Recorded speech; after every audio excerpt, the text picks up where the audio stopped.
very easy to see how within the project of epistemology naturalized we would be concerned with the question, how do people actually reason? How do people actually arrive at judgments?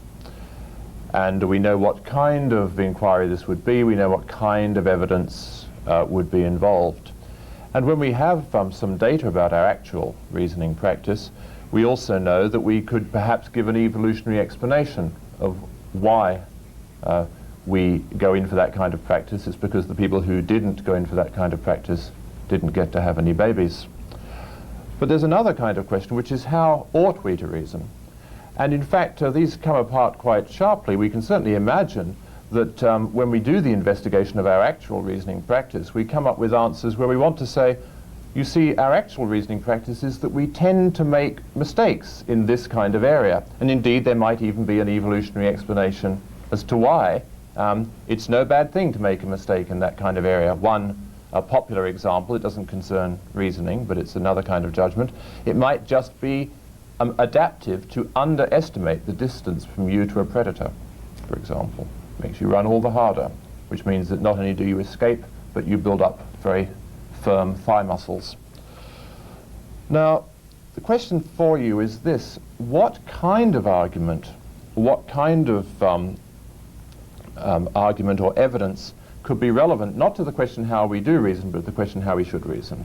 Good. And certainly there is serious reasoning that goes on that is fallacious. I think of the gambler's fallacy. And again, of course, there's wishful thinking. So our recognizing these as fallacies is a matter of scientific progress. We've observed the failures. That's one way. Just empirically find those that this is a bad line to take.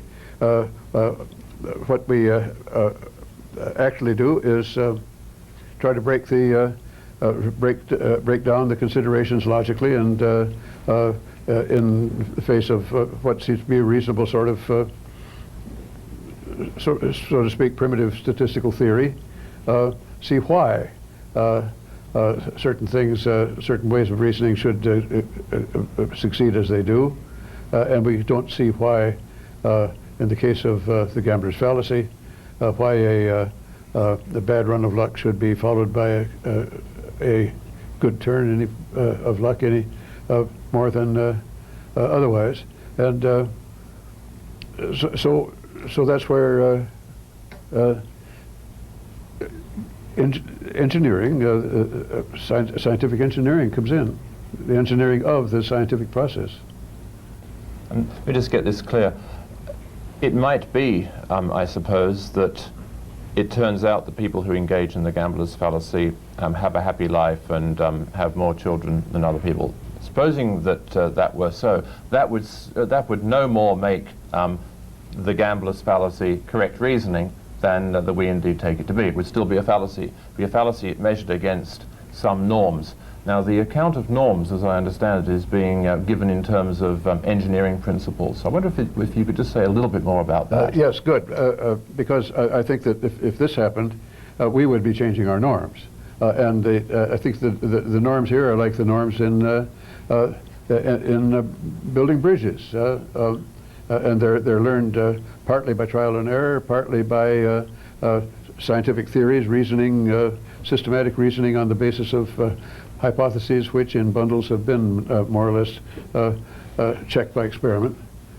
In short, I think that the norms of a epistemological kind are applied cognitive judgments, just as the norms in engineering of bridges are. Right. Let me just make sure I've gotten this part right. The idea is that if a certain pattern of reasoning which we currently take as fallacious were to turn out to lead to people having happier lives and more babies, then the norms would change and it would no longer be correct to describe that reasoning as fallacious. Is that the view? Yes, I think that's what I would say. since it's such an unexpected turn of affairs, it might take us a while to be persuaded of it. Right.